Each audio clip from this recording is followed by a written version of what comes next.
Welcome to Political Beatdown. Ben Meiselas, joined by Michael Cohen. Cohen, we're starting to see a lot of front pages of newspapers and magazines across the world that look like the one here in La Journal de Montreal. Stupid. It's a photo of Donald Trump, and it says stupid, and then talks about how Donald Trump's trying to cause a recession or even a depression in the United States and in the allied nations who he's attacking. I've seen a lot of memes like this. You may have seen it as well, Cohen. Donald Trump threatening Mexico and Canada. I'm going to put 25% tariffs on you. And then you have Prime Minister Trudeau and President Claudia Sheinbaum of Mexico saying, why? And then Donald Trump goes, no idea. What are you going to do about it? And then they go, nothing. And then Donald Trump goes, another MAGA win, tariffs suspended. Or you may have seen this one, Cohen, of Prime Minister Trudeau talking to President Sheinbaum. So I offered him what we've already been doing, and he dropped the tariffs. And then she responds, oh my God, the same. And just to remind everybody, over the weekend, when Prime Minister Trudeau held the press conference, when Donald Trump threatened to impose the tariffs and start the trade war, Prime Minister Trudeau says, look, we have a $1.3 billion border plan that we've already been, implementing. And so this was over the weekend. I want to play this for you because what Prime Minister Trudeau allegedly agreed to was the exact plan that frankly existed under the Biden administration, that existed months ago. So Trudeau gave up nothing. Let me just play the video and then I'm going to toss it to you in a second, Cohen. Let's play it. We launched a $1.3 billion border plan that is already showing results because we too are devastated by the scourge that is fentanyl, a drug that has torn apart communities and caused so much pain and torment for countless families across Canada, just like in the United States. A drug that we too want to see wiped from the face of this earth. A drug whose traffickers must be punished. As neighbors, we must work collaboratively to fix this. Unfortunately, the actions taken today by the White House split us apart instead of bringing us together. So Donald Trump went from, I want to conquer Canada. We want it to be the 51st state. We want to annihilate its existence, to Donald Trump then doing a deal, which was not a deal at all, which was, you know what, maybe can you give us like a fentanyl border czar? And then can you just announce that you're going to do the same thing that you just announced over the weekend? This has really harmed the markets, though, Cohen. As you know, you got family in Canada. They're still boycotting American goods. The people in Canada are absolutely pissed right now, even though there's a temporary pause. And so you've now pissed off your allies, and you've showed how weak you are to your enemies and to your allies by, just reflexively pulling your threat because you knew it would harm the markets. And when the market started to tank, that's what Trump did. So Cohen, makes sense of all of this. And Donald, that these are the dumbest, stupidest deals. These aren't deals at all. These are not good deals. What do you make of all of this? Well, again, I'm confused as much as the next person. I'm not 100% certain why over the course of the period of a week now, every single day, every media outlet, all they keep talking about is Trump to impose tariffs on China, on Mexico, and on Canada. And every single day, you hear the Trump acolytes coming out and talking the Trump talking points, which is Canada must do something, that there's a, 300 or $280 billion discrepancy in our trade. And by the way, if this would have done something in order to balance out trade, because according to Trump, every single country is taking advantage of America. It's interesting that every country is taking advantage of America, yet we have the highest GDP in the world by a multiple. I don't understand any of that. All of a sudden, the creation of a border czar and placing military, which I believe they already have at the border, was enough within which to get the tariffs suspended for 30 days. I'm just not sure where the win is, because the first thing that you saw with guys coming out on Trump's behalf, like whatever his name is on CNN, that's there all the time, all of a sudden, they're talking about how this is a major victory for America. I'm not so sure I'm feeling the victory. I'm not sure I could even comprehend what the victory is. The bad part is that whether it's Mexico, they were putting something like 10,000 soldiers on the border. By the way, somebody should have told Donald in advance that there's already 12,561 soldiers right now, Mexican soldiers at the southern border. I don't know what we got. I don't know why the 30 days is necessary. Scott Jennings, that's right. I don't know exactly where the benefit is expected and why you have all the Republicans coming out right now and saying this is yet another win for Donald Trump. I mean, his press secretary came out and talked about the number of wins since Trump took office 2 weeks ago, as she started to talk about, is astronomical. There's too many to even count. And I'm sitting there and I was like, well, why don't you start with one? Allow me to understand what the win is. All I know is that we've shit on our closest neighbor and ally. We then did the same thing now to Mexico. If by chance, whatever it is that Trump is talking created an economic benefit, that all of a sudden there's not going to be, this disparity in the trade gap, okay, I would say let's all give Trump a round of applause. Sure, he said this was going to happen, and now it's happening, and great, we're equal. It's dollar for dollar and so on. Not that it ever could be, but dollar for dollar or even close, but not even $1. None of this had anything to do with the trade war. All this had to do is him bullying a country that borders America, literally for the sake of just bullying them. And I'm not sure what the benefit is. I'm just not. So the 30 days, why we extended the timeline for 30 days, why Trump extended the timeline for 30 days, is because he is an abuser. And it's kind of his MO when you think about it. He always delays everything because he doesn't have a solution, right? So the same way in his court cases, what was everything that he would even do with you, Cohen, until he had to ultimately dismiss the lawsuit that he filed against you for $500 million? Just take your example. Can I have a 30-day extension, Judge? Can I have a 15-day extension? Can I have a 30-day extension? Eventually, he runs out of time, though. And but at least, Ben, no, I'm sorry, Ben. At least there was a purpose to that delay. His goal was to delay it so that it got close enough to the election that he can hopefully push this thing off ad infinitum, win the presidency, and have no accountability. That I fully understand. 30 days here makes zero sense at all, except to keep everybody anxious, nervous, with anxiety, and angst and pain. Basically, Canada has no idea what the hell they're going to do over the course of the next 30 days. Do we go back to normal trade? Do we start creating our own,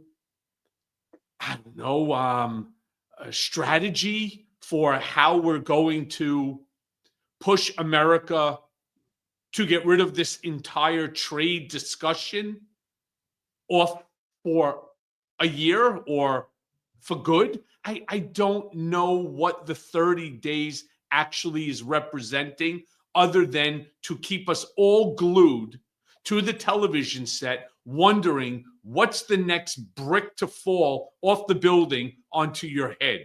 Well, Cohen, I think when he filed lawsuits, though, he would never then want, regardless of I understand yours, but he'd file lawsuits. And then when he would be called out, the way Canada called him out, Canada united and basically said, bet, you're going to fight, we're going to retaliate. What are you going to do? When someone then fights back against him and he doesn't know what to do, one of his inclinations is delay, and hope something happens. He's always, even before the election, he always wanted to wear people down with time in general and to use time as a form of abuse to hang something over someone's head and then keep on torturing them with the time.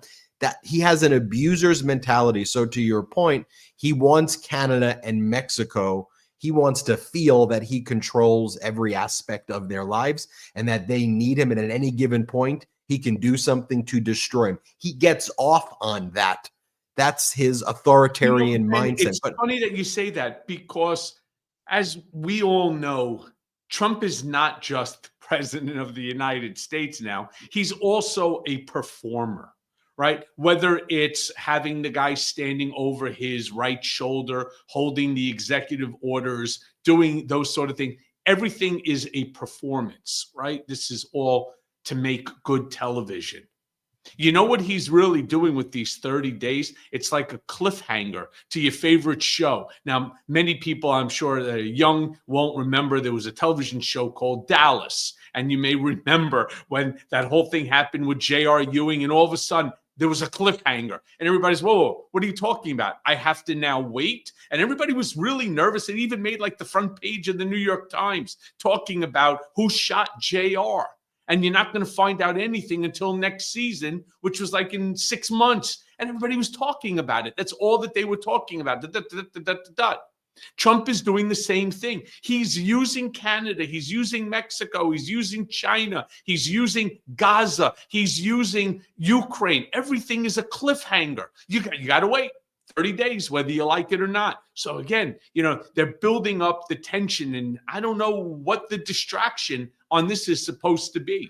It's such a great point because we can't forget that he and a lot of his team are TV reality stars. It's a crazy thing, but they're running this like it's a reality TV show. I mean, his head of Department of Transportation, Sean Duffy, was the guy running around in his underwear on real world road rules. Nude.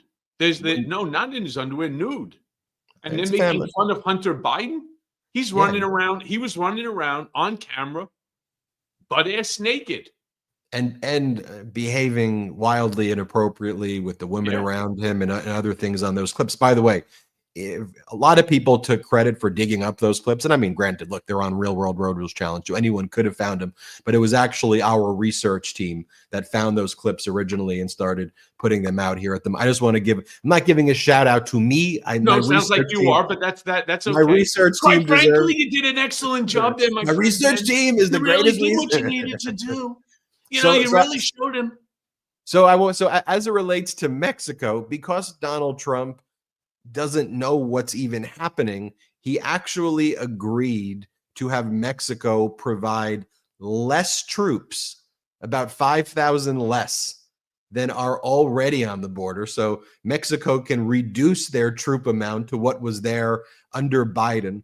And then Mexico got Donald Trump to agree to enter into some Trump never will follow through on the deal, but that Trump had to agree to try to stop the weapons that the United States and the guns that the United States is sending across the border. So Trump got less troops from Mexico, an additional obligation from the United States. But if you were watching corporate media, when Donald Trump strikes these fake deals, whether it's Mexico, Canada, where he's losing, or Donald Trump's deal with Panama. You like this one, Cohen?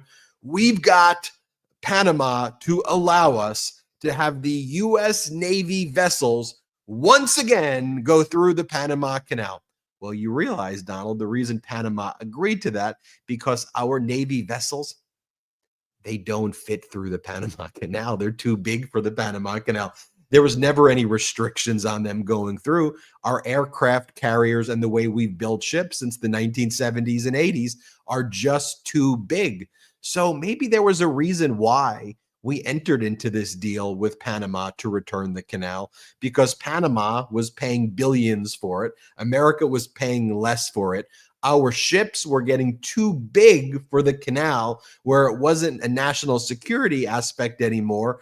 And in order to have good relations in Latin America, it was something that was seen as actually a win-win when President Carter said, hey, there was currently a lease, but the lease, it was never ours. There was a lease. It was Panama's. And that the lease should terminate in 1999 or whenever. And he doesn't pay attention. Or what about Colombia? We're like, we got this deal with Colombia. It's the same deal that President Biden had. There's no difference at all. And I just think it's important that we point these things out, Cohen, because if you just allowed corporate media to run amok with their narratives, they're owned by the oligarchs who are begging Donald Trump now to approve all of their corporate mergers, right? Whether it's the Paramount merger, and Paramount runs CBS, and so now is 60 Minutes compromised, right? Whether it's CNN, which again is owned by its oligarch overlords, whether it's even NBC, which is owned by Comcast, all these companies are run now by these oligarch parent corporations and holding companies. And there's a look, and I'm not there. I've seen some good reporting lately. I don't want to just have a very broad brush here and just say it's all bad. But one of the things I want to lead here, Cohen, at the Midas Touch Network is helping the media get its spine back in general. I think that's a win-win for everybody, especially what's the commonality, Cohen? It seems like if there is any consistency at all in what Trump is doing, he's helping our enemies and he is hurting our friends, whether you look abroad or domestically. He's helping the oligarchs get more power. He's helping despots. I mean, just think about what he's doing with even like Maduro in Venezuela, right? Nicolas Maduro threatened to invade Puerto Rico in the past month. Did anybody know that? For anybody watching this, do you realize Venezuela's dictator, who's not democratically elected, who lost the last election, America didn't recognize Venezuela's election at all, or the results of it, or we recognize the real results of it, not the fact that Maduro claimed to win when he didn't.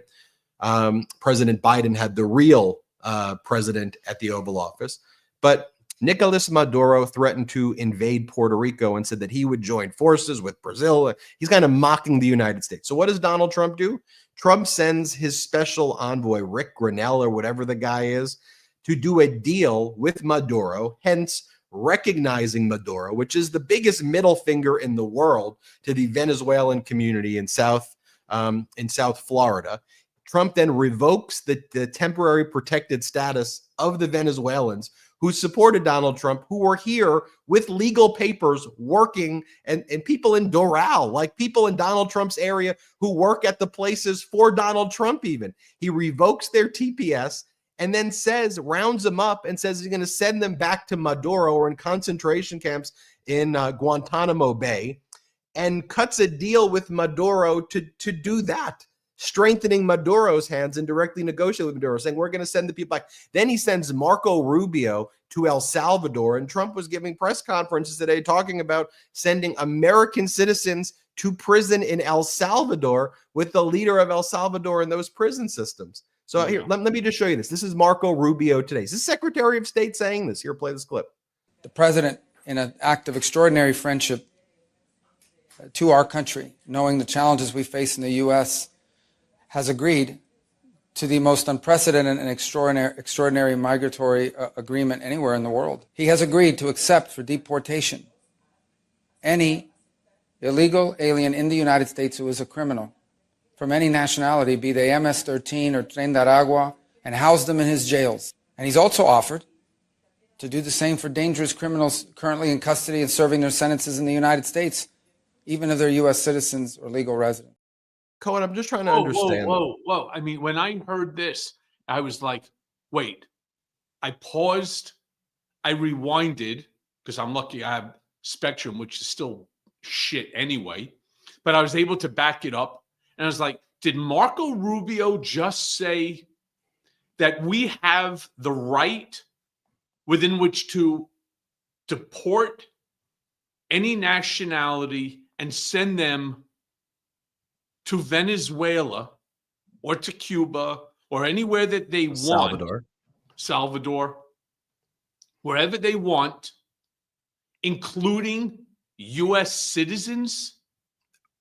I mean, I'm just trying to figure, I'm not even sure if I've ever heard of anything like this in the history of our country, that they're now going to deport U.S. citizens charged with a U.S. crime. I don't care what the crime is, to be honest. That's not the issue here. And house them in another country, which somehow, to me, just sounds violative of our Constitution, considering the country that you are deporting the U.S. citizen to doesn't have constitutional protections, even for incarcerated people.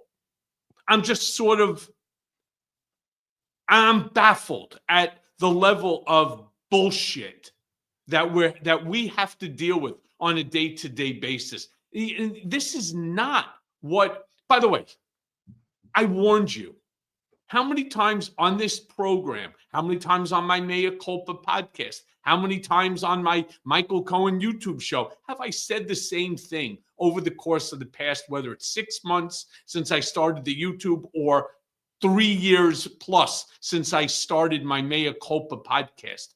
I am warning you that every time Donald Trump and his acolytes do something, they are going to shock your senses. They're going to create something that has never, ever, ever been seen before. And you know what? Now that it's here, and now that it's kicking us all in the fucking teeth, kicking us right in the fucking face, everybody's sitting there saying, oh my God, what do we do? What do we do? I'll tell you what we needed to do. Continue with communities like Midas Touch Network. That's what we needed to do. And make sure that everybody got their ass up and out the door to vote on election day. That's what we needed to do. But we didn't do that.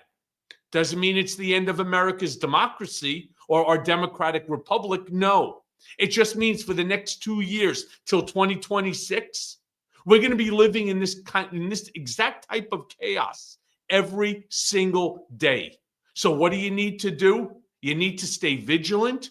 You need to stay glued to communities like Midas Touch Network, where you will get absolutely the unadulterated, raw, and unfiltered truth and what needs to be done to make sure that we do not end up like Venezuela. Or look, Cohen, think about the countries that Donald Trump and MAGA praise. El Salvador's usually at the top, right? They want America to be more like El Salvador or like Argentina, right? Those are the ones you hear over and over again. Well, why don't we pull up first, Jeremy, the United States gross domestic product, if we have the image of that. It's $27.36 trillion. And I've sent Jeremy the graph on your messages. Take a look at that. $27.36 trillion. And then when you take a look at the gross domestic product of El Salvador, it is $34.2 billion. So Marco Rubio, as the Secretary of State of the United States of America, with the $27.36 trillion GDP, there it is. I just want people to see the graph.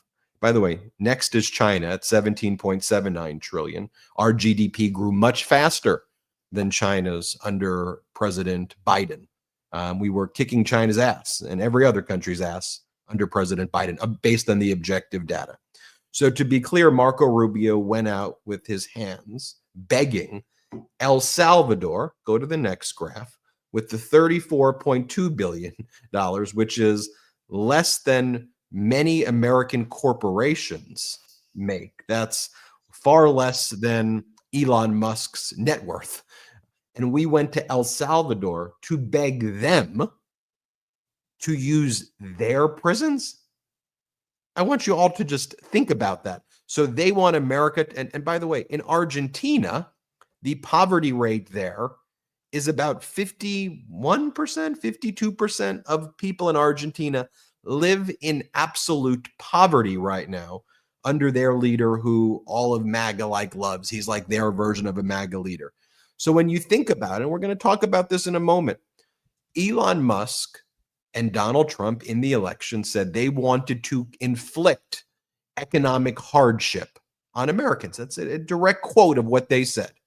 And they said they wanted to basically destroy the country. This is what they said. I'm not even paraphrasing. They wanted to wreck it so they can then build it back up in their own image. They said there would be maybe a temporary economic catastrophe is what they wanted. Then they said, but then we'll make it better afterwards when we rebuild it. So that's what they're doing now. There's audio of Elon Musk saying hardship. Elon Musk had reposted tweets or X's or whatever the heck you call them, talking about bringing down the markets to then rebuild it in his image. And what's Elon Musk even talking about and posting today? Just getting rid of direct tax filing, or he talks about we need to allow the white South Africans to immigrate to the U.S., not any other South Africans. And he's talking about auditing the IRS, and he's getting access to the Treasury Department's payment and transaction systems.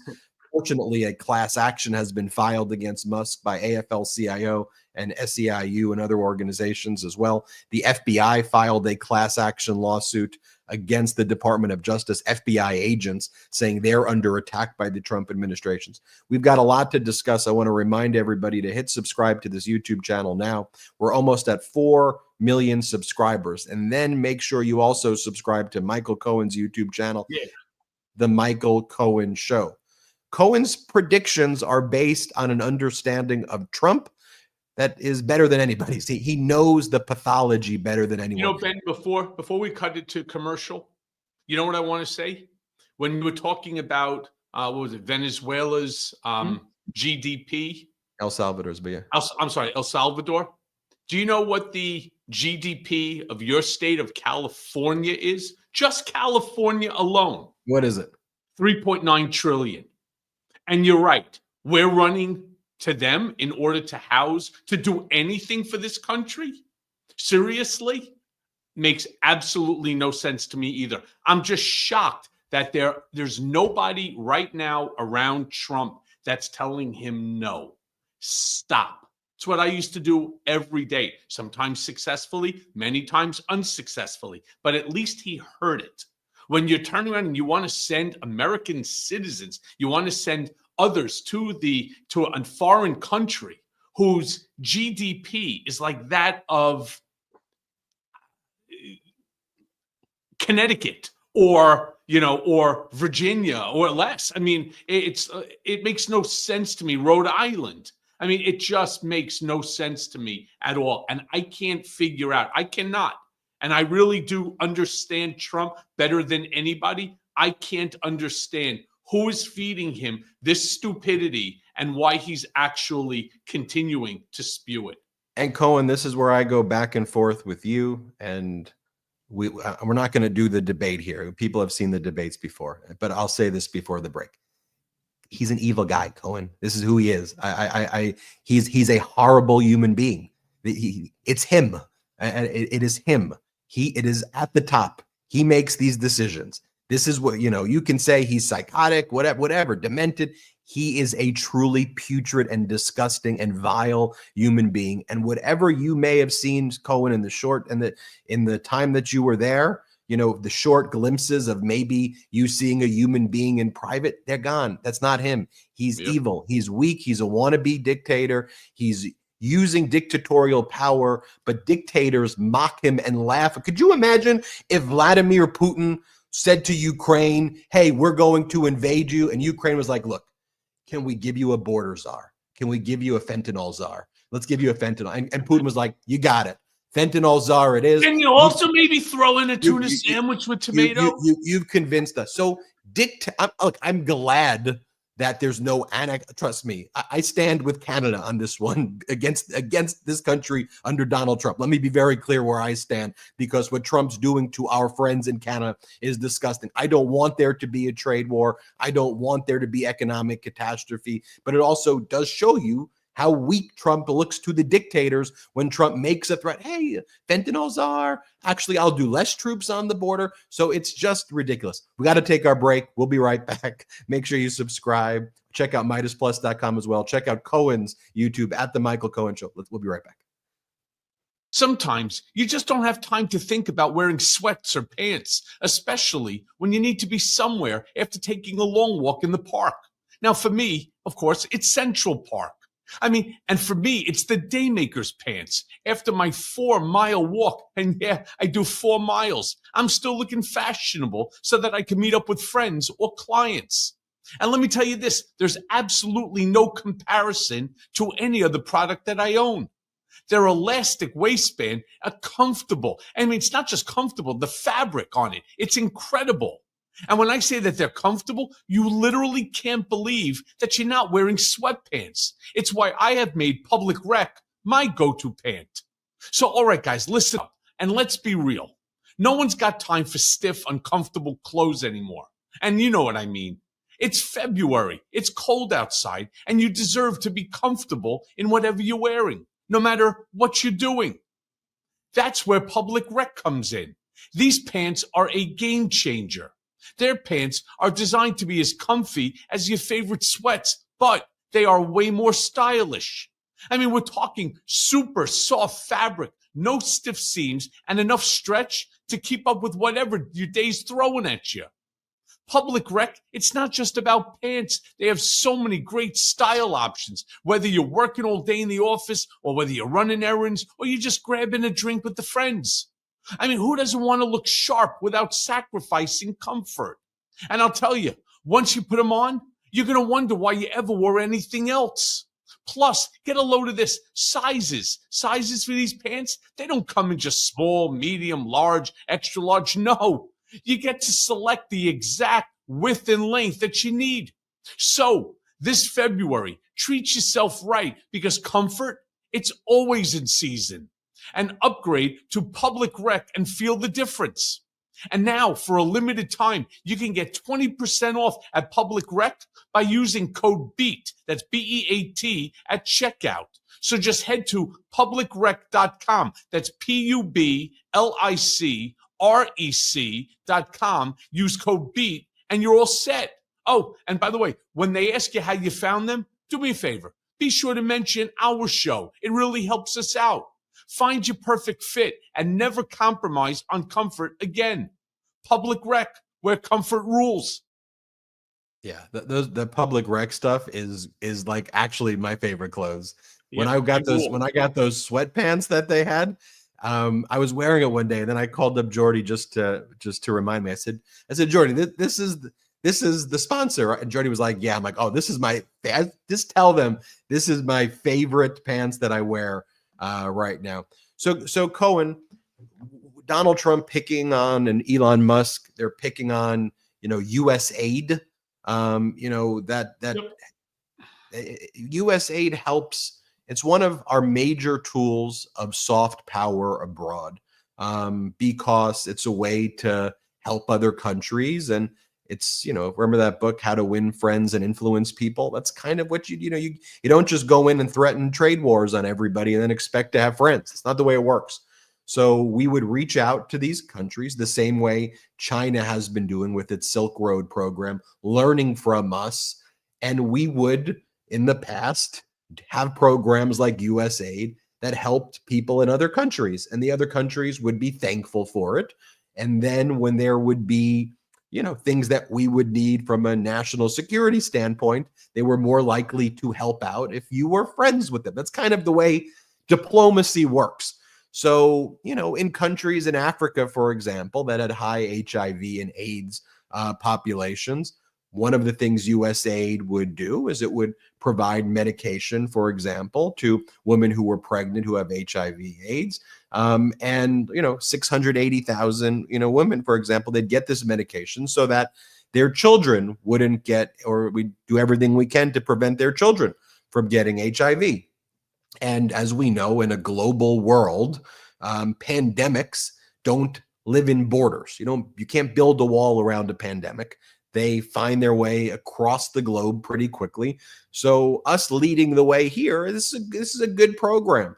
So now, because of Trump and Elon Musk saying that this is some radical leftist thing, and be clear, when they're talking about throwing the criminals in jails in El Salvador or the prisons, they're just talking about like Democrats. They're not real. For them, the terrorists are the good guys, right? Like for them, the Oath Keepers and the Proud Boys and the people who tried to overthrow our country, they're the good guys to them. And the FBI are the bad guys. That's who they're firing and destroying the lives of FBI agents. And, when you ask Donald Trump who he thinks the criminals are, he'll usually cite people like Gavin Newsom, who he'll call new scum. But when they meet in person, Donald Trump, like the weak person he is, just kind of backs down and won't say it to his face, as Gavin Newsom said, look, say it to my face. Or Senator Adam Schiff. These are the people who Trump thinks are the bad guys. Anyway, but Donald Trump is attacking programs like this. And by the way, if you go and look at Marco Rubio's statements as a senator, he was very favorable on U.S. aid. In fact, he criticized President Biden for not doing more on U.S. aid. That was like a Republican talking point, was to attack President Biden for not delivering more aid to areas that these specific senators thought it should go in, that they thought their constituents would like. So now they do a complete 180 and they go, this needs to go. It's radical leftist. It's insubordination. And so that's who they pick on. They pick on the people who work at the FAA, right? They pick on the air traffic control officers. They pick on all these government workers who have worked quietly to help us live. The person who works on railroad safety, who goes about their lives every day making sure the specifications of the railroad tracks are such that there'll be less derailments or no derailments, right? The food inspector who ensures that you're not getting salmonella, the person who works at the Department of Education, who, works hard to ensure that people are getting educated in public schools. I mean, red states depend far more than the blue states on Department of Education funding for their existence. So Trump is just going around, whether you supported him or not, frankly, unless you're a January 6th insurrectionist, then he loves you because he's a mafia boss. That's who he is, mafioso, wannabe dictator. He's not strong enough, so he needs people who he perceives as his gangsters. That's what he's looking for that's why he's so amped up on them. They're his fighters, right? They're his brown shirts. They're his crew. And what you end up on with the most vulnerable. Yeah, what you end up with, and then again, they go right back to their same talking points over and over and over again. DEI, it's all DEI. Stay with me for a second on this one, Ben, because I need your help. All right. They keep going DEI, DEI, DEI. First of all, they don't even understand the concept of DEI. And they keep referring to meritocracy. That this DEI is destroying meritocracy in America. Yet you have the press secretary, who is 27 years old, something like that, who married a 60-year-old guy who's a mega billionaire. And she's now what?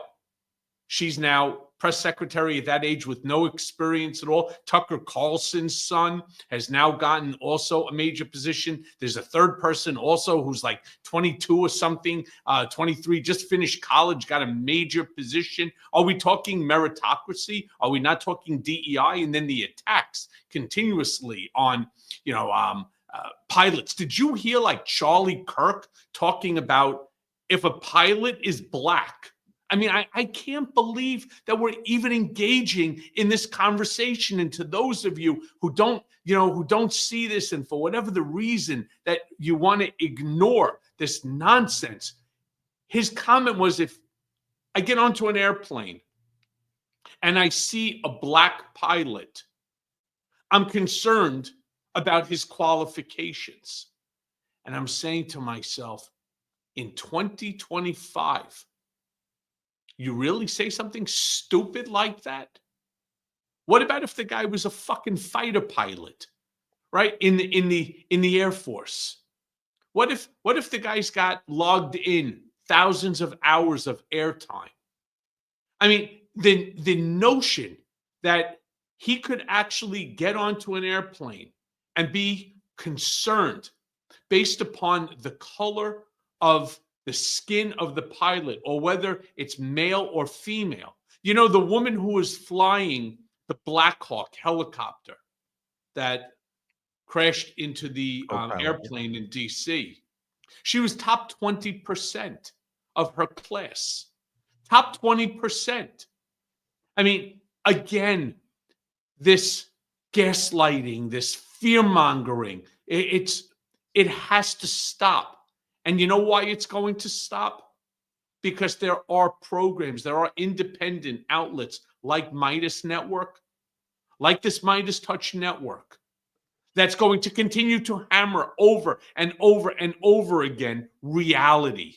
And I have been trying to, whether again it was my mea culpa, my Michael Cohen on YouTube, it didn't make a difference. Wherever I was, on MSNBC, CNN, anywhere that I was, I kept trying to hammer into everyone's heads that I assure you, I know him better than all of you combined.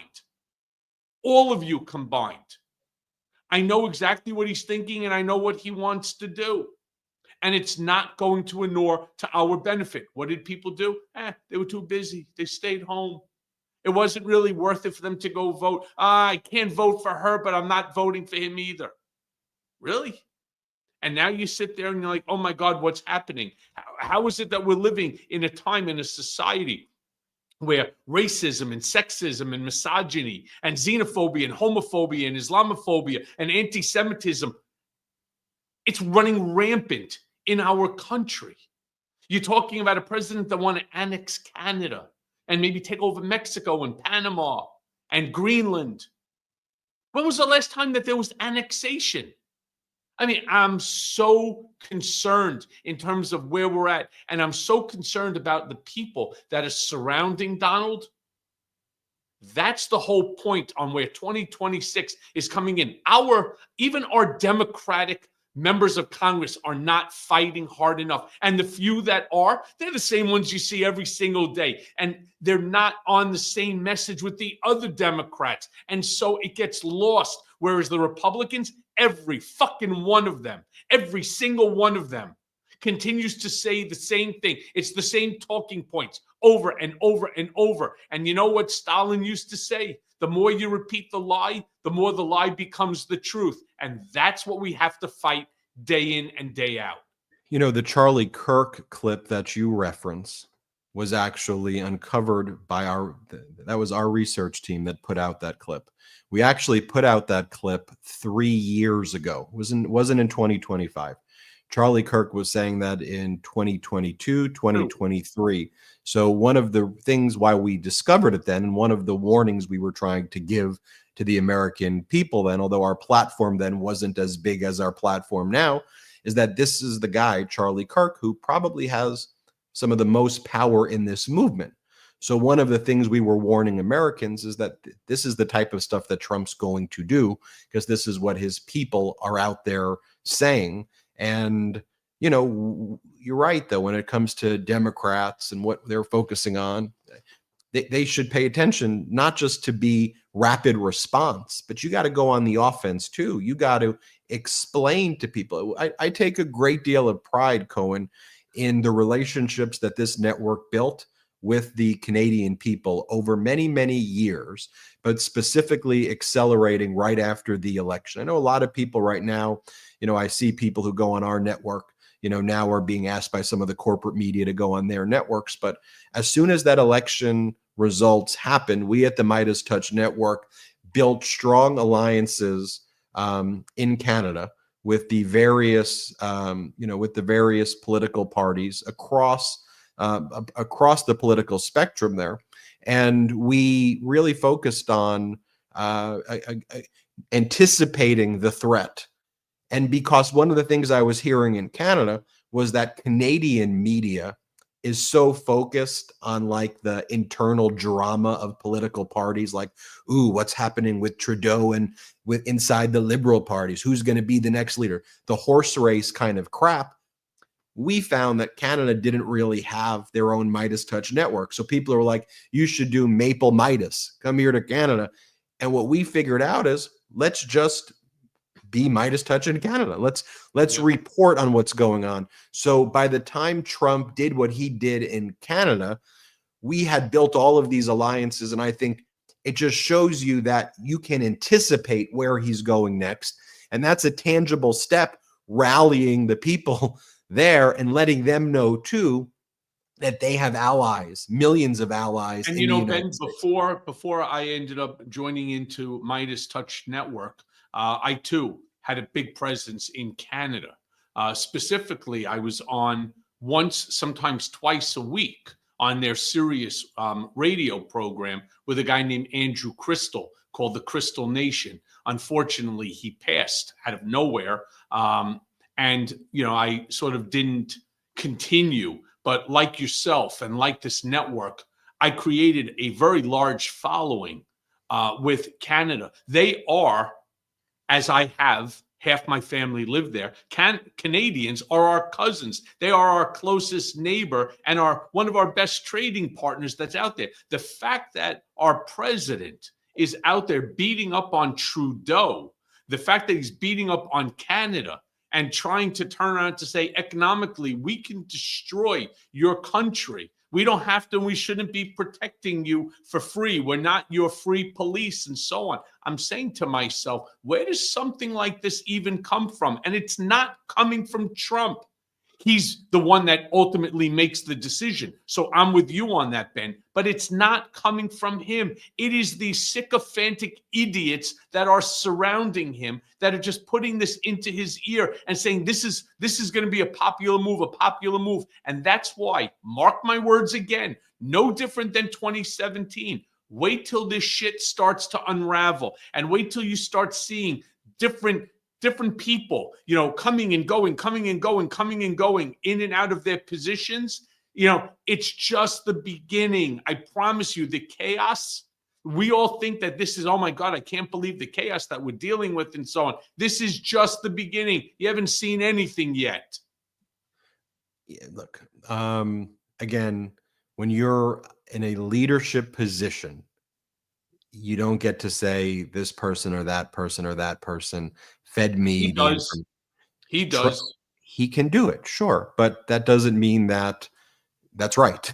The good people who existed are no longer there, and those are the people. By the way, including you, but those are the people who have told the truth now about him. Or it's people like General Milley, a retired 4-star general, who was the chairman of the Joint Chiefs staff. And Donald Trump is now seeking to remove one of Milley's stars, took down Milley's portrait and painting from the Pentagon and took it down from other areas and has launched a campaign against him. Also, even people like Mike Pompeo, by the way, not a good dude, but who was Trump's secretary. Not at all. But even he wasn't loyal enough to do Donald Trump's stuff. Look, Pompeo was as sycophantic as you get, Cohen, and he was not giving good advice. He was giving bad advice. But even Pompeo, Trump retaliated by taking away Pompeo's his detail from the Secret Service to protect him from credible threats of assassination. Like Trump wants Pompeo and John Bolton and people like that to get killed. And then Donald Trump held a press conference today from the Oval Office where Trump was like, if anything happens to me from Iran, if I get assassinated, I put the orders in to annihilate Iran. And so it's him, Cohen. I mean, at the end of the day, it's him. But I want to go back to this point that I made before, because I want people to understand it in very simple terms. Trump is using the language of Putin in terms of annexation. You asked who annexes? People like Putin, Crimea. He conquers and takes over land. When Putin does that threat, though, How does the world respond? We take it very seriously. This is a dictator who is going to try to conquer Europe. And so what did Biden do? We rallied and marshaled an international community and NATO allies to provide Ukraine with defense. When Putin was using that language, denazification, when he was using language of annexation, it belongs to me, me. So I want to be clear, when Trump is talking about territory that doesn't belong to the United States, sovereign nations that don't belong to the United States, proud nations like Canada, Denmark, Mexico, that have rich historical traditions, they don't see it as, oh, this is a reality TV show, the way Fox and corporate America finds this stuff entertaining to the uneducated masses, where 60% of Americans have below a 5th grade education. People in Canada hear Trump saying this, and they hear it as Vladimir Putin-esque, saying, we're going to conquer your territory. So they get prepared on war footing. Prime Minister Trudeau is almost viewed now as a wartime prime minister. And his level of popularity has risen when he was unpopular about a month or 2 months ago. He's viewed very popular, very favorably. His speech is viewed as a historic speech in Canada, rallying Canadians. He's viewed as a war president or war prime minister against a potential war by the United States. And so when the US is now threatening war, and then Donald Trump then says, after threatening war, that he agrees that the resolution is a fentanyl czar in Canada, where there's no fentanyl crossing, and the exact status quo that existed, it's like it has the worst elements of Putin, and then the worst elements of Gaddafi, and then the worst elements of like Sacha Baron Cohen from the movie The Dictator, and then the worst elements from Idiocracy, all made into one gigantic shit orange blob of a sandwich that is Trump. That's how the world sees it. It's like they don't know to be both horrified and humiliated for us. But it's not good. It's not good. Cohen, 2-finger salute, sir. Yeah. Well, first of all, let me just say that before I get to the salute, 0.2% of all the fentanyl coming into this country, 0.2, is coming through the Canadian borders, according to United States research, government research. Really? And that's the fight that he wants to pick with Canada on. And first it was money, but then everybody's taking advantage. Again, I'm so confused as to the message. I mean, there's no message. That's why we're all confused. That's why we all have anxiety. That's why we're all nervous and glued to the television to see what the hell's going to happen. So if he starts at 5 a.m., because that's what time he's up, and I know because I used to get my calls sometime between 4:30 and 5 every single morning from Donald, every morning, and then 11:30 at night, every single night. I'm telling you, he's already thinking, what chaos can he create in order to distract us? And you know who's actually doing a lot of this and saying some of the most vile and repulsive shit that you could imagine? It's Steve Miller. There's something seriously wrong with this lunatic. All right. Something seriously wrong. And the stupidity that he's feeding to Trump and why Trump is buying it, I have no idea. And that's who's getting today. My 2-finger salute goes right back to Steve Miller. Fuck you. Knock the shit off. All right. Once and for all, so that America can actually move forward. We could unify as a people, and we could stop fighting with our adversaries with our allies. All right. And we can try to bring our adversaries to the allied side. It is enough already. And this bullying shit by Donald Trump. Oh, I can go ahead. I can fight with Canada. I can fight with Mexico. I can fight with Iran. I can fight with whoever I want because we're the United States of America. Militarily, we're stronger than the rest of you. We could annihilate you. This sort of language, this sort of bullshit, it's not going to fly. by the world. And I'm concerned for all of us. Well, there you have it, everybody. Make sure you subscribe to Michael Cohen's YouTube channel at The Michael Cohen Show. Let's help Michael Cohen hit 500,000 subscribers. Subscribe here to the Midas Touch Network YouTube channel. We are close to 4 million subscribers, and I think we can hit that even as soon as this week. Share this channel with anybody you know. As soon as this ends, just tell people you got to go here. And at the Michael Cohen Show YouTube channel, let people know. Check out the Mea Culpa audio podcast, the Mea Culpa Blue, wherever you get your audio podcasts from. Search Mea Culpa on audio podcasts, and check out patreon.com/political beatdown. We're going to hold that Zoom meeting soon. Michael Cohen, thank you so much. Thank you, everybody. Thank you, Beatdown Brigaders. We'll see you next time on Political Beatdown. Signing off, and shout out to the Brigaders and shout out to the Midas Mighty.